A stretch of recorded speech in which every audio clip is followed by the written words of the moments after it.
سدرا حضور جانتے ہیں۔ سب سے پہلے میں تمام اساتذہ کرام کا، اس کے بعد تمام طلباء طالبات کا شکریہ ادا کرتا ہوں اور انہیں ویلکم کرتا ہوں کہ انہوں نے اس ورکشاپ کے حوالے سے، اور یہ جو مائگریٹری برڈ ہیں، یہ جو پرندے ہیں، یہ کیا اہمیت ہے ہماری زندگی میں، اس حوالے سے میں محمد ساجد صاحب اسسٹنٹ گیم وارڈن میں وائلڈ لائف فشری سے میں نے اطلاع دیتا ہوں۔ سر پلیز اسٹیج پہ آئیں اور تمام طلبا کو اس دن کے حوالے سے جو اہمیت ہے، جو مقاصد ہیں، اس کے حوالے سے ڈیٹیل میں بتائیں۔ محمد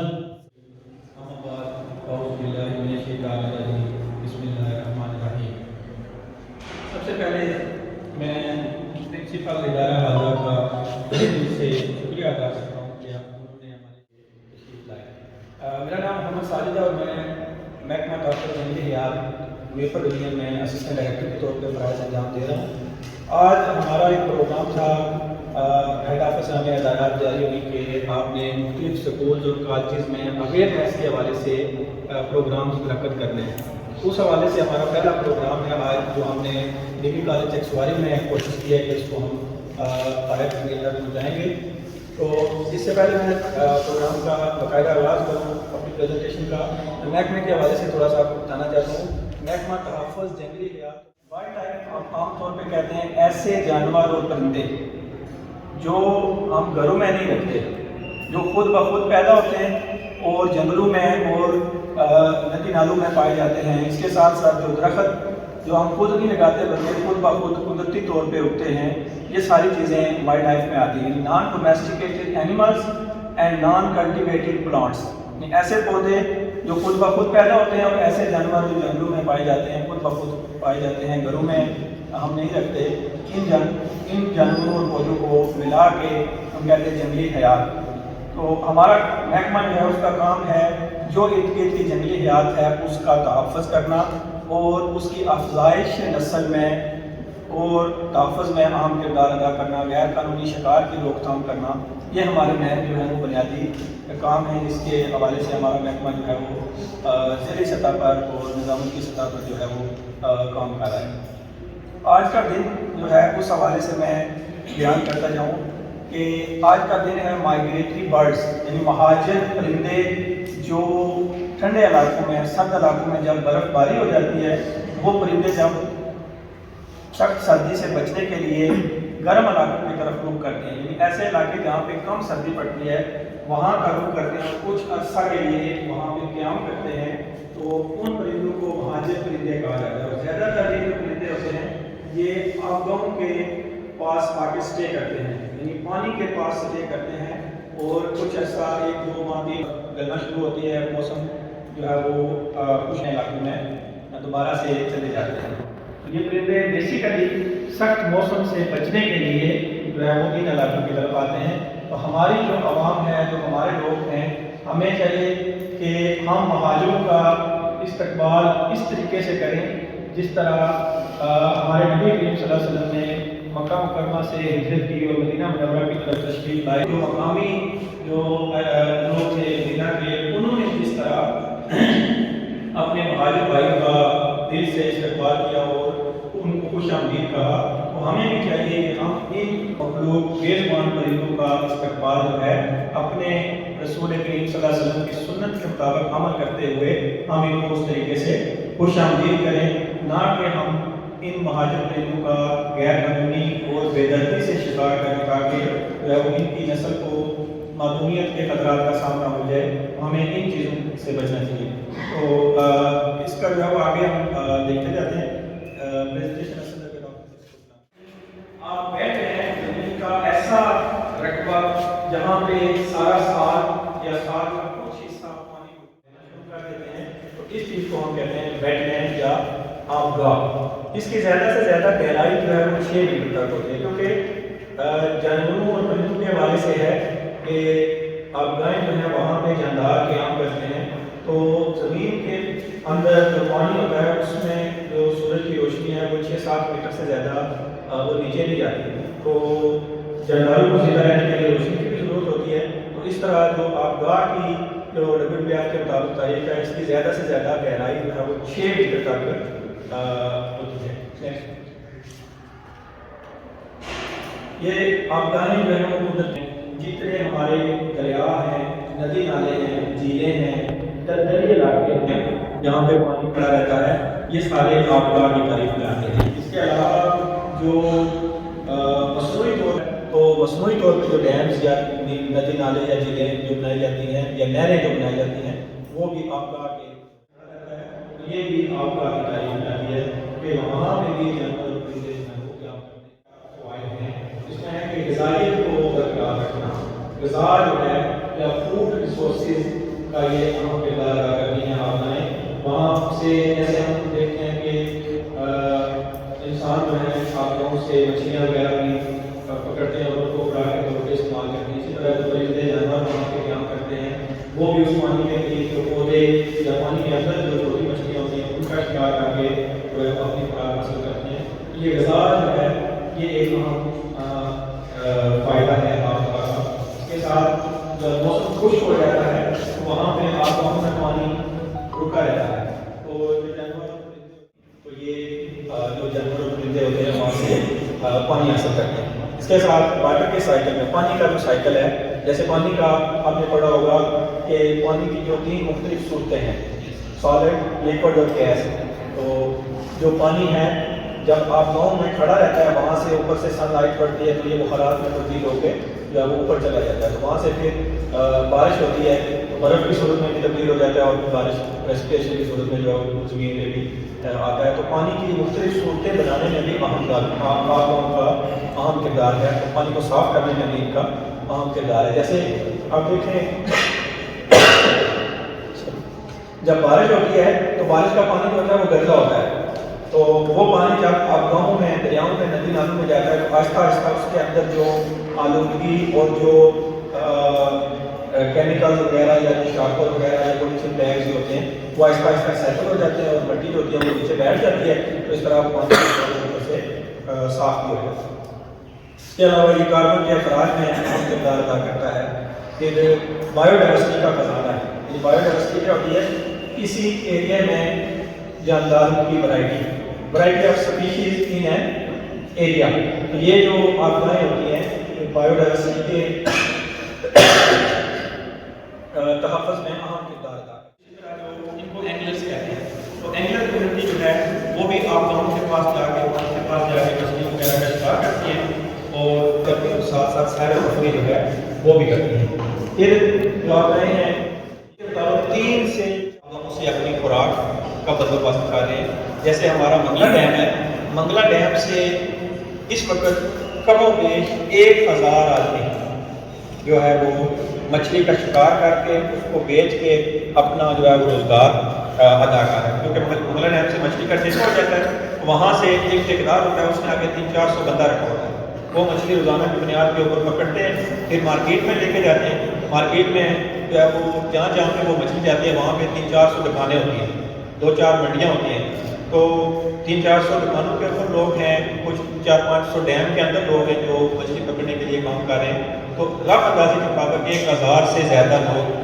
منگلہ ڈیم سے اپنی خوراک مچھلی کی صورت میں حاصل کر رہے ہیں۔ پھر اس کے بعد دکانوں سے جب ہم لے کے آتے ہیں اپنے گھروں میں تو ہم جو ہے وہ بھی اس سے فائدہ اٹھا رہے ہیں۔ دنیا کی جو جانداروں کی اقسام ہے اس میں سے 40% جو ہے وہ آبگاہوں میں رہتا ہے، یعنی پانی کے پاس۔ آپ نے دیکھا ہوگا کہ بڑے بڑے شہر جو ہیں وہ پانی کے کنارے آباد ہوا، اسی طرح کوٹلی کا شہر جو ہے وہ دریائے پنچ کے کنارے آباد ہوا، مظفر آباد کا شہر جو ہے وہ دریائے نیلم اور جہلم کے کنارے آباد ہوا، اسی طرح لاہور جو ہے وہ راوی اور چناب کے کنارے اس کے اوپر جو ہے وہ آباد ہوا، اسی طرح دریائے سندھ ہے، اس کے ساتھ ساتھ بہت سارے شہر ہیں۔ تو زیادہ تر جو آبادیاں ہیں، پرانی جو تہذیبیں ہیں، جو شہر ہیں، جو گاؤں ڈیولپ ہوئے، وہ پانی، کیونکہ پانی جو ہے وہ بیسک بنیادی ضرورت ہے، تو تقریباً دنیا کا جو 40% جو انواع ہیں وہاں پہ وہ ایک تو انسان بھی پانی کے پاس رہتے ہیں اور باقی بھی جو جاندار اور پودے ہیں وہ بھی پانی کے پاس قیام کرتے ہیں۔ خطرات لاحق ہیں، پانی کی کوالٹی وہاں پہ متاثر ہو رہی ہے۔ ایک رف اندازے کے مطابق اگر آپ دیکھیں کہ جتنے شہر ابھی میں نے ذکر کیا کہ آپ گاؤں کے بڑے بڑے شہر آباد ہیں، تو وہ شہر جو ہیں یا انڈسٹریز یا فیکٹریز جہاں پہ لگی ہوتی ہیں، تو وہاں کا جو گندا اور ویسٹ یا بیکار مادہ ہوتا ہے، جیسے جو ہمارے گھروں کا بیکار مادہ ہے، جو ہم واش روم سے جو خارج ہوتا ہے، سرف وغیرہ ڈٹرجنٹس جو ہوتے ہیں جو خارج ہوتے ہیں، اسی طرح جو فیکٹریاں ہوتی ہیں ان سے جو بیکار مادے کیمیکل کی صورت میں خارج ہوتے ہیں، اسی طرح جو ہے وہ کیڑے مار ادویات جو ہیں وہ بھی سپرے کیے جاتے ہیں کھیتوں کے اوپر جب بارش ہوتی ہے تو وہ زہر جو ہوتا ہے، کیڑے مار ادویات بیسیکلی کیا ہوتا ہے، ایک زہر ہوتا ہے جو کیڑوں کو مارنے کے لیے استعمال ہوتا ہے۔ جب بارش ہوتی ہے وہ زہر بارش کے پانی میں حل ہو کے کہاں پہ چلا جاتا ہے، آپ گاؤں میں پانی میں، تو اس طرح جو ہے یہ ان کو متاثر کرتا ہے۔ یہ آپ گاؤں کے لیے بات ہے کہ حیاتیاتی مسائل پر انسانوں کا بڑھتا ہوا دباؤ۔ ایک تو انسانوں کی آبادی اس وقت 8 ارب کے قریب انسان جو ہے وہ دنیا کے اوپر آباد ہے، تو وہ انسان جو ہے ان کی بنیادی ضروریات کیا ہیں؟ کھانا، خوراک چاہیے ان کو، پینے کے لیے پانی چاہیے، پہننے کے لیے کپڑے چاہیے اور رہنے کے لیے گھر چاہیے۔ یہ 4 بنیادی ضروریات ہیں جو ہر انسان کی ضرورت ہے۔ تو اس کے ساتھ ساتھ جب 8 ارب انسانوں کو اتنی ساری ضروریات پوری کرنی ہے تو وہ ضروریات کہاں سے حاصل ہوتی ہیں؟ جانوروں کی خوراک یا لباس ہے، یہ کہاں سے حاصل ہوگا؟ یا پودوں سے حاصل ہوتا ہے یا پھر جانوروں سے حاصل ہوتا ہے۔ تو اس صورت میں پریشر کہاں پہ آئے گا؟ یا جنگلات کے اوپر آئے گا، یا جو کھیت ہیں ہمارے جو فصلیں ہیں اس کے اوپر آئے گا، یا پھر جو ہماری آبگاہیں ہیں وہاں پہ اس کے اوپر پریشر آئے گا۔ اسی طرح جو جتنی زیادہ ضروریات انسانوں کی بڑھ رہی ہیں تو اس طرح آبگاہوں کے اوپر جو دباؤ ہے وہ بھی بڑھ رہا ہے۔ پھر منفی انسانی دباؤ جو ہے، اتنا زیادہ ضروریات ہم وہاں سے نکالیں گے۔ فرض کریں کہ ہم اگر ایک ہماری آبگاہ ہے جیسے بنگلہ ڈیم ہے، جس سے ہم ایک سال میں ساری مچھلی نکال لیں تو مچھلی کی بہت ساری اقسام جو ہیں ان کی نسل کو معدومیت کے خطرات کا سامنا ہوگا، یعنی وہ ختم ہونا شروع ہو جائیں گی، ان کی نسل ختم ہو جائے گی۔ ایک تو یہ ہوتا ہے کہ پاپولیشن ہے اس سے آپ 20 جاندار نکال لیں، باقی جو ہے وہ رہ جائیں گے، وہ ختم نہیں ہوگی، وہ بلکہ کیا ہوگا، وہ کم ہو جائے گی۔ لیکن جب ایک نسل جو ہے وہ سارے کے سارے جاندار ختم ہو جائیں، نکال لیے جائیں یا شکار کر لیے جائیں یا پکڑ لیے جائیں، تو پھر وہ نسل جو ہے وہ معدوم ہو جائے گی۔ تو کوئی بھی نسل، جیسے انسان ہے، انسان بھی ایک اسپیشی ہے، ایک نسل ہے، تو انسان جو ہے وہ زمین کے اوپر موجود ہے، اگر سارے کے سارے انسان ختم کر دیے جائیں تو انسانیت جو ہے وہ معدوم ہو جائے گی، انسان ختم ہو جائے گی۔ اسی طرح جو ہر جاندار ہے، اللہ تعالیٰ نے کوئی بھی چیز، کوئی بھی جاندار جو ہے وہ عبث یا بیکار پیدا نہیں کیا۔ ایکو سسٹم کے اندر جو ہے وہ ہر جاندار کا ایک اپنا حصہ ہے جو وہ ادا کر رہا ہے، تو اس کے اوپر جو ہے وہ انسانوں کی وجہ سے دباؤ پیدا ہو رہا ہے۔ پھر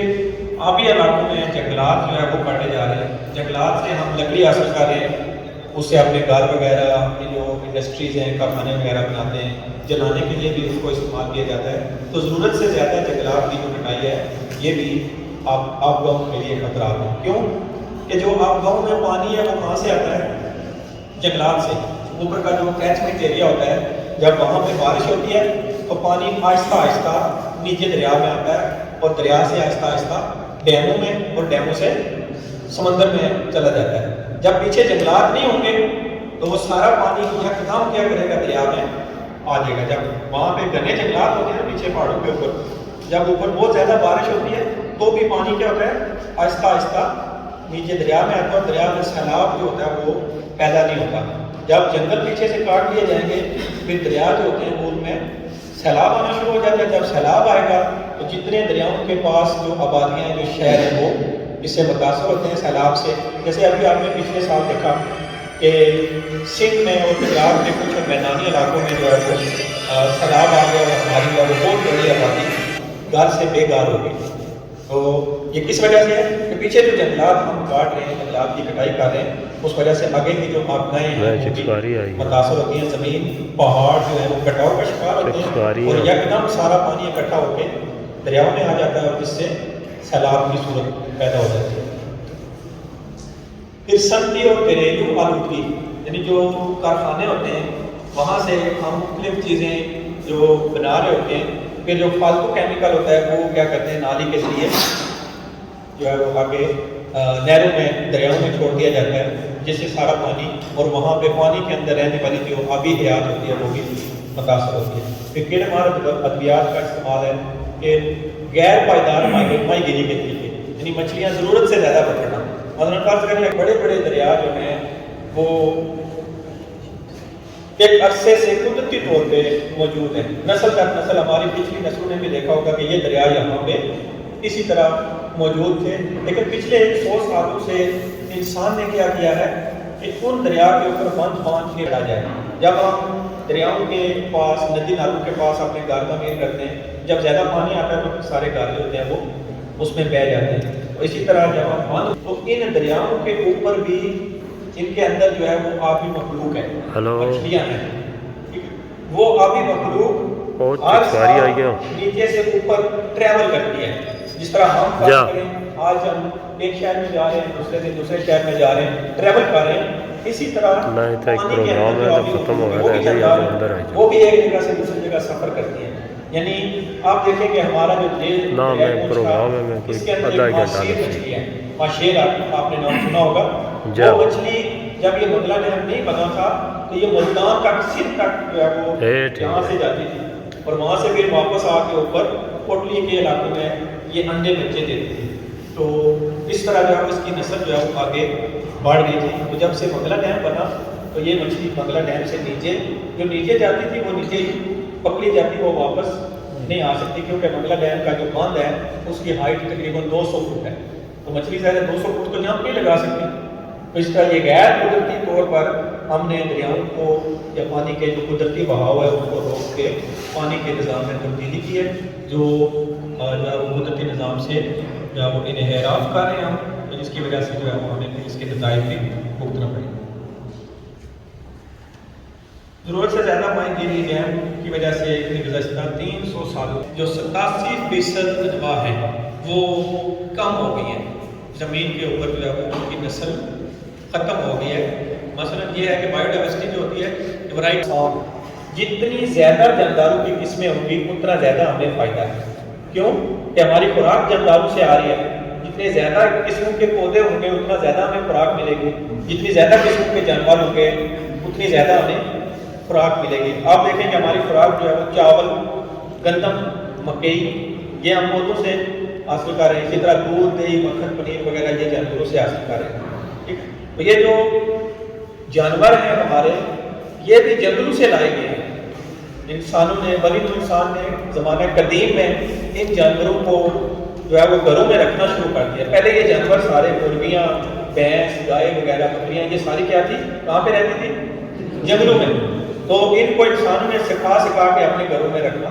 شروع کر دیا، پھر یہ نسل در نسل ہمارے ساتھ رہنا شروع ہوگی۔ اسی طرح جو ہماری گھر کی جو پودوں سے ہم حاصل کرتے ہیں، فروٹ، چاول، مکئی، گنا، گندم، تھوم، یہ ساری چیزیں بھی کہاں پہ پائی جاتی تھی؟ جنگلوں میں۔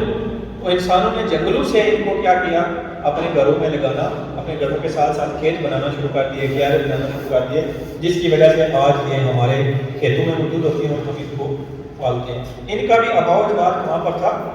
جنگلوں میں۔ تو گزشتہ 300 سالوں میں انسانی آبادی جو 8 ارب تک پہنچ گئی ہے، اس کی وجہ سے 87% جو جانداروں کی اقسام ہے وہ کم ہو گئی ہے زمین کے اوپر۔ ہم اپنے گھر میں اگر 2 کلو کی وہ ایک دن کے لیے کافی ہوتی ہے، جب ہم ایک دن کے لیے اتنے پرندوں کو مار دیں گے تو پھر ان پرندوں کی جو نسل ہے وہ اس کو خطرات لاحق ہو جائیں گے، یعنی وہ خطرات سے دوچار ہوگی اور وہ زمین کے اوپر ختم ہو جائے گی۔ جب زمین کے اوپر سے یہ ختم ہو جائے گی تو پھر ہمارے پاس دوبارہ سے یہ چیزیں نہیں آئیں گی۔ پاکستان کے اندر 7,96,096 مربع کلومیٹر، اس کا 9.7% رقبہ جو ہے یہ آبگاؤں پر مشتمل ہے، یعنی 9% نالی ڈیم اور نہروں کی صورت میں پانی کی شکل میں موجود ہے، جو کہ ہمارے لیے خوش قسمتی کا مقام ہے کہ پاکستان میں تازہ پانی جو ہے وہ ہر جگہ سے بہہ رہا ہے۔ پاکستان کا اس طرح کا حد و حال۔ پھر یہ کہ پاکستان میں کل جو آبگاہیں، ویٹ لینڈ ہیں، 225 آبگاہیں ہیں، ان میں سے 112 بڑی آبگاہیں ہیں جو اہم ہیں، جہاں پہ جو ہے وہ جانور اور پرندے زیادہ جو ہے وہ تعداد میں قیام کرتے ہیں۔ پھر ان 225 میں سے پاکستان کی 19 آبگاہیں ایسی ہیں جن کو رامسر آبگاہ کا درجہ دیا گیا ہے۔ رامسر ایک ایران کا شہر ہے، وہاں پہ ایک کنونشن ہوا اور آبگاہوں کے تحفظ کے حوالے سے پوری دنیا میں جو بڑی بڑی آبگاہیں تھیں ان کے تحفظ کے حوالے سے معاہدے جات کیے گئے، جو پاکستان نے بھی سائن کیا، اور پاکستان میں 19 آبگاہیں جو ہیں ان کو رامسر سائٹ کا درجہ دیا گیا ہے۔ اس طرح آزاد کشمیر کے اندر 10 آبگاہیں، بلوچستان میں بڑی آبگاہیں جو ہیں، بلوچستان میں 22 ہیں، اسلام آباد میں 1 ہے، شمالی علاقہ جات میں 12 ہیں،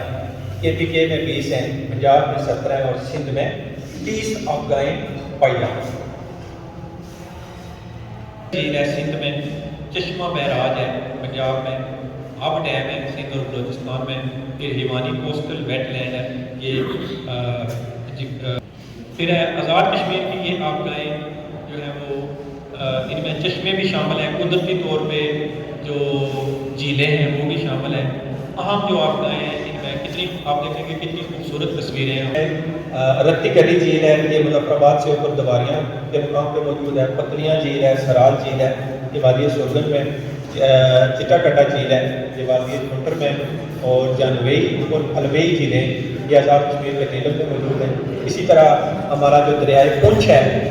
یہ بھی ایک بڑی آبگاہ ہے، دریائے نیلم ہے، دریائے جہلم ہے، اور منگلا ڈیم جو ہے یہ ہماری اہم آبگاہیں ہیں۔ یہ منگلا ڈیم جو ہے اس کا تقریباً 25,500 ہیکٹر ایریا اس طرف سے رحمان کے ساتھ یہ چکسواری، اسلام گڑھ اور میرپر اور منگلا یہ سارے ایریاز کو ملا کے یہ ڈیم بنا ہوا ہے۔ یہ بڑی آبگاہ ہے اور اس کے اندر ہزاروں کی تعداد میں، جیسے میں نے آپ کو ذکر کیا تھا کہ مہاجر آبی پرندے آتے ہیں، مرغابیاں آتی ہیں، ہزاروں کی تعداد میں اس کے اندر مہاجر آبی پرندے ہر سال آتے ہیں، اور اس کے علاوہ یہاں پہ 66 قسموں کی مچھلیاں بھی پائی جاتی ہیں، اور آزاد کشمیر کا یہ سب سے بڑا پانی کا ذخیرہ ہے اور دنیا کا 12واں پانی کا ذخیرہ ہے۔ یعنی پوری دنیا کے اندر جو ڈیم بنے ہوئے ہیں اس وقت 11 ڈیم منگلا ڈیم سے بڑے ہیں اور اس کا نمبر 12۔ یہ کچھ تصویریں ہیں منگلا ڈیم کے جو مشہور آبی پرندے، پھر یہ کچھ مشہور منگلا ڈیم کی مچھلیاں ہیں جن میں جو کھائی جاتی ہیں۔ ویسے تو کتنی میں نے بتائی ابھی 66 قسم کی مچھلیاں جو ہے وہ منگلا ڈیم میں کھائی جاتی ہیں۔ اہم جو ہیں ان میں گراس مچھلی ہے، پھر کامن کارپ ہے، گلفام مچھلی ہے، موری ہے، رو ہے، سلور ہے، تھیلا ہے، بگ ایڈ ہے، پھر آ جاتے ہیں جڑا فش ہے، پھر اس کے اندر ملی اور سنگاڑا اور ماشی، یہ عام مچھلیاں جو کھائی جاتی ہیں۔ اس کے علاوہ جو 66 قسم کی ٹوٹل مچھلیاں ہیں وہ قدرتی نظام کو برقرار رکھتی ہیں، یعنی بہت ساری مچھلیاں جو ہے وہ چھوٹی چھوٹی ہوتی ہیں، بالکل چھوٹی چھوٹی، ایک ایک دو ہوتی ہیں، کچھ چھوٹی ہوتی ہیں، تو وہ قدرتی نظام کو برقرار کیے ہوئے ہیں کہ مختلف نظام جو ہے جس میں ہر بڑی مچھلی جو ہوتی ہے وہ چھوٹی مچھلیوں سے خوراک حاصل کرتی ہے، اسی طرح کچھ مچھلیاں جو ہیں وہ ویجیٹیشن سے خوراک حاصل کرتی ہیں، گھاس وغیرہ سے، تو کچھ جو ہے وہ گوشت کھاتی ہیں، جو گوشت کھانے والی مچھلیاں وہ دوسری چھوٹی مچھلیوں کو یا ان کے انڈے کھائیں گی یا ان کے بچے کھائیں گی، تو اس طرح سے قدرتی نظام جو ہوتا ہے وہ چلتا رہتا ہے۔ جتنی زیادہ اقسام ہوگی اتنی زیادہ جو ہے وہ وہاں پہ بایولوجیکل ڈائورسٹی پیدا ہوتی ہے۔ ہر سال 2 فروری کو یہ آبگاہوں کا دن منایا جاتا ہے، اس سال بھی 2 فروری کو ہم نے میرپور میں جو ہے وہ آبگاہوں کا دن منایا تھا 2 فروری کو اسی سال، تو بڑا اچھا ہمارا پروگرام ہوا۔ اس میں university Mirpur university of science and technology کے اساتذہ کرام اور طلبہ کرام نے وہاں پہ شرکت کی تھی، اس کے علاوہ جو لوکل کمیونٹی سے لوگ نے شرکت کی۔ اس روز 2 فروری کو کیوں منایا جاتا ہے کہ 1971 میں اس روز ایران کا جو شہر ہے رامسر، وہاں پہ ایک عالمی معاہدہ ہوا جس کو کہتے ہیں رامسر کنونشن، اور وہاں پہ جو دنیا کے اندر 2400 آبگاہیں ہیں ان کی حفاظت کے لیے پاکستان نے بھی معاہدہ کیا اور پوری دنیا نے معاہدہ کیا کہ ہم ان 2400 آبگاہوں کا تحفظ کریں گے، ان کو آبگاہوں کا درجہ دیا گیا، جن میں سے پاکستان کی جو آبگاہیں ہوں گی اس میں شامل ہیں۔ دن تھا، اس کا موضوع تھا ورلڈ ویٹ لینڈ ڈے 2 فروری 2023، اور اس کا عنوان جو تھیم جو تھا وہ یہ تھا کہ ڈیوریشن، کہ ابھی وقت ہے، یہ نہ ہو کہ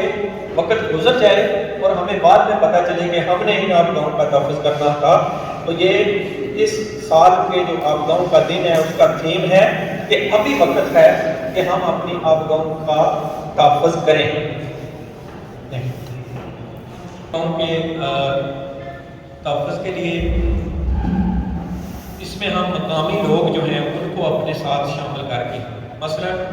آپ دیکھیں گے سب سے بڑا ادارہ اس وقت ملک میں پاکستان آرمی ہے، لیکن وہ بھی عوام کے بغیر کام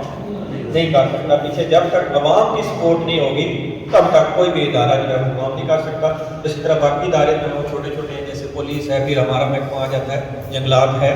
تو یہ جو قدرتی نظام ہے، جو قدرتی چیزیں ہیں، جو آبگاہیں ہیں، جو جنگلات ہیں، جو جنگلی حیات ہیں، یہ ساری چیزیں کس کی ہیں؟ یہ عوام کی ہیں، یہ عوام کی ملکیت ہے۔ تو عوام کو ان کی ملکیت کا حق لینا ہوگا،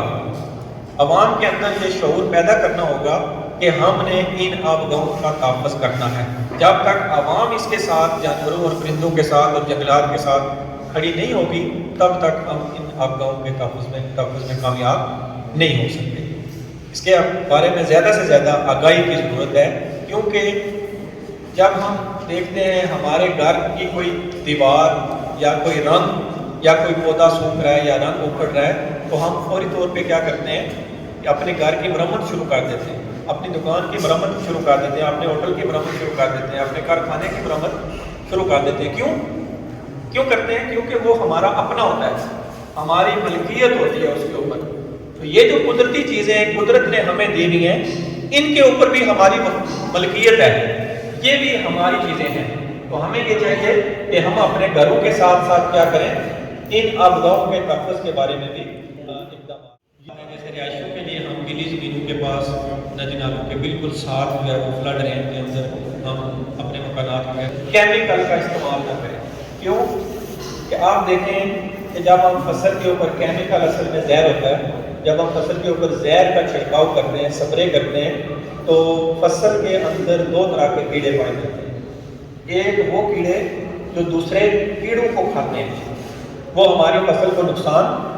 نہیں پہنچاتے، وہ صرف دوسرے کیڑوں کو کھا رہے ہوتے ہیں اور ہماری فصل کا فائدہ کر رہے ہوتے ہیں۔ جب ہم اس کے اوپر زہر کا چھڑکاؤ کرتے ہیں تو وہ جو کیڑے ہوتے ہیں، جو ہمارے دوست کیڑے ہوتے ہیں، وہ بھی اس کے ساتھ ساتھ ختم ہو جاتے ہیں، اور کیمیکل زہر کا استعمال کرنے سے وہ جو زہر ہوتا ہے وہ ہماری فصل کے اندر بھی شامل ہو جاتا ہے۔ اس کو کہتے ہیں سلو پوائزننگ۔ زہر بیسیکلی کیا چیز ہوتی ہے؟ زہر ہوتا ہے کہ ضرورت سے زیادہ کوئی چیز، جب کسی کو ضرورت سے زیادہ کوئی چیز دے دیں گے تو وہ اس کے لیے زہر ہے۔ جیسے ہم چینی روز استعمال کرتے ہیں، ایک دن میں اگر ایک بندہ 5 کلو چینی کھا لے تو اس کے لیے کیا ہو جائے گا؟ زہر ہو جائے گا۔ ضرورت سے زیادہ، مثلا ایک بندہ اگر اس کو 2 لاکھ کی ضرورت ہے، اس کے پاس 2 ارب روپیہ پڑا ہوا ہو، وہ بھی اس کے لیے کیا ہے؟ زہر ہے۔ ضرورت سے زیادہ کوئی چیز جو ہے وہ زہر کا درجہ رکھتی ہے۔ تو اس طرح جو ہے وہ ہمیں اس کو سامنے رکھنا چاہیے۔ پھر کوڑا کرکٹ وغیرہ اس کی ہم پراپر جو ہے وہ نگہداشت کریں، پراپر دیکھ بھال کریں۔ پھر بلیچ جو ہم استعمال کرتے ہیں اپنے کپڑوں وغیرہ میں، کیمیکل جو استعمال کرتے ہیں اس کو کم سے کم کریں۔ گھر کا جو فضلہ ہوتا ہے، جیسے ابھی شہر میں ہماری کیا روٹین ہوتی ہے، جو گھر کا جو ویسٹ مٹیریل ہوتا ہے اس کو ہم کیا کرتے ہیں، کچن کا جو ویسٹ ہوتا ہے اس کو ہم وہاں پہ ایک جگہ پہ جمع کرتے رہتے ہیں شاپر میں، اور وہ شاپر اٹھا کے کیا کرتے ہیں، نالی میں پھینکتے ہیں۔ پھر نالی جو ہوتی ہے وہ بند ہو جاتی ہے، تو اس شاپر کے اندر جو شاپر ہوتا ہے نا وہ گلتا سڑتا نہیں ہے، وہ 50 سال 100 سال تک پڑا رہتا ہے، وہ گل سڑ نہیں سکتا کیونکہ وہ کیمیکل پہ بنا ہوا ہے۔ اس کے اندر جو چیزیں ہم نے ڈالی ہوئی ہیں وہ گل سڑ سکتی ہیں، لیکن جب ہم شاپر کے اندر ڈال کے بند کر کے اس کو پھینک دیتے ہیں تو وہ اسی طرح وہاں پہ گندگی کی صورت میں پڑا رہتا ہے۔ تو ہمیں یہ چاہیے کہ جو ہماری گھروں کی چیزیں ہیں، جیسے جو سبزی کے چھلکے ہوتے ہیں، سبزی جب ہم کاٹتے ہیں، پیاز کاٹتے ہیں، اس کے جو چھلکے ہوتے ہیں وہ ہم ایک باسکٹ میں رکھیں، ٹھیک ہے۔ جو پھلوں کے چھلکے ہوتے ہیں، جو پتی وغیرہ ہوتی ہے، جو گھر میں کچن کا سامان جو ہم استعمال کر رہے ہوتے ہیں وہ آرگینک ویسٹ ہوتا ہے، وہ قدرتی ویسٹ ہے۔ سبزی قدرتی طور پہ پیدا ہوئی ہے، پھل قدرتی طور پہ پیدا ہوئے ہیں، گوشت ہڈیاں قدرتی طور پہ ہیں، ان کو چاہیے کہ ہم ایک کھلی جگہ پہ ہم ان کو پھینکیں کسی سائڈ پہ. وہ دوسرے تیسرے دن جو ہوتے ہیں وہاں سے کیا ہو جائے گا, ختم ہو جائے گا قدرتی طور پہ. جب ہم شاپر میں ڈال کے اس کو پھینکیں گے نالی میں, تو وہ نالی کو بھی بند کرے گا اور ساری جو گلی ہے وہ متاثر ہوگی, اور نیچے جب وہ پانی میں جائے گا, جب زیادہ بارش ہوگی تو وہ زیادہ بڑے پانی میں چلا جائے گا. تو وہاں پہ جا کے مچھلیوں کو, جس طرح بہت ساری مچھلیاں جو ہیں وہ جس طرح کچھوے وغیرہ ہوتے ہیں, جو بڑی مچھلیاں ہوتی ہیں, وہ جب شاپر کو کھا لیں گے, کسی کو بھیجتا ہوں جسم کے اندر جب شاپر جاتا ہے وہ اس کا جو نظام ہے, جو ڈائجسٹو سسٹم ہوتا ہے, وہ اس کو متاثر کر دیتا ہے, اس کو بلاک کر دیتا ہے, اس سے ان کی موت واقع ہو جاتی ہے. تو ہمیں چاہیے کہ ہم ان چیزوں کو بھی سمجھداری سے اس کے اوپر کام کریں. یہ آج کا جو پروگرام ہے ہمارے پاس جو ہے وہ ہمارا ایک پروجیکٹ ہے 10 ملین ٹری سونامی پروگرام. اس پروگرام کے تحت یہ پروگرام جو ہے وہ منعقد کیا گیا ہے. وزیر اعظم پاکستان نے آج سے 3 سال پہلے ایک انیشیٹو لیا کہ پورے پاکستان کے اندر 10 ارب درخت لگائے جائیں گے. وہ منصوبہ جو ہے وہ کام ہے. ہم نے اس حوالے سے ایک وائلڈ لائف کی ٹاسک فورس بنائی جو لوگوں کو غیر قانونی شکار فورس کے تحت ہمارے 100 سے زیادہ جو وائلڈ لائف کے گارڈ ہیں وہ کام کر رہے ہیں. تو ان کی بیسک جو ڈیوٹی ہے وہ قدرتی طور پہ جو جنگلی حیات پائی جاتی ہے اس کو تحفظ دینا. محکمہ جنگلات جو ہے وہ درخت لگانے کا ٹارگیٹ دیا گیا. جیسے عام روٹین میں کہتے ہیں کہ یار وہ کہتے ہیں بہت خوبصورت ہے, لیکن کہتے ہیں کہ کیا اس کو کوئی یہ سرکار جو ہے یہ بہت خوبصورت پرندہ ہے. پھر اسی طرح گرین ہے, کاٹن ٹیل ہے, یہ بھی ہنس کی طرح چھوٹی چونچ والی بطخ ہوتی ہے, یہ بھی بہت خوبصورت پرندہ ہے جو بڑے علاقوں سے ٹھنڈے علاقوں سے ہجرت کر کے یہاں پہ آتے ہیں. یہ سرکار روٹی شیڈ ڈک کہتے ہیں, کے ساتھ جو ہے وہ کاٹن ٹیل ہے, پن ٹیل ہے, یہ اس طرح کی باقی جو ہے یہ برگاوی ڈکس ہیں, کچھ کامن ٹیلز ہیں, پھر بار ایڈڈ ٹیلز ہیں. کیوں جس کی یہاں پہ باقی جسم دی تھے اور کتنی لمبی لمبی کامیں علاقے میں ہمیں چاہیے کہ ہم اپنی جو قومی ذمہ داری ہے اس کا ثبوت دیں اور ان پرندوں کے تحفظ میں اپنا کردار ادا کریں. کیونکہ کوئی بھی جاندار اللہ تعالیٰ نے زمین کے اوپر فضول پیدا نہیں کیا. ہر جاندار کا ایکو سسٹم کے اندر کوئی نہ کوئی فائدہ ہے. جو ایکو سسٹم کا فائدہ ہے وہ بالآخر انسانوں کو ہی منتقل ہوتا ہے, انسان ہی اس سے فائدہ اٹھاتے ہیں. نیکسٹ اونچ کا ذکر ہوا, تو اس حوالے سے ایک میں شعر آپ کو سنا کے اجازت چاہوں گا. ایک اونچ اپنے ڈار سے کیوں کر بچھڑ گئی, ایک اونچ اپنے ڈار سے کیوں کر بچھڑ گئی, میں فصیل غم پہ کھڑا یہی سوچتا رہا. آپ لوگ کا بہت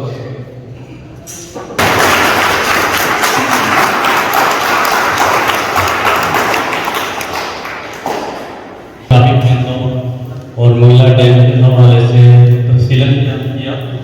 اب سوال یہ پیدا ہوتا ہے کہ آپ لوگوں کی کیا اہمیت ہے, آپ لوگ کس طرح اپنا رول پلے کر سکتے ہیں اس تمام یہ جو آپ نے پریزنٹیشن دیکھی.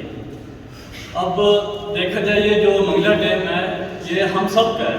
اس پہ 2-3 جو شکار کر رہے ہوتے ہیں ان کا سوائے کوئی حق نہیں. یہ جو پرندے مہاجر پرندے آ رہے ہیں انہیں ویلکم کرنے کا حق ہم سب کا ہے,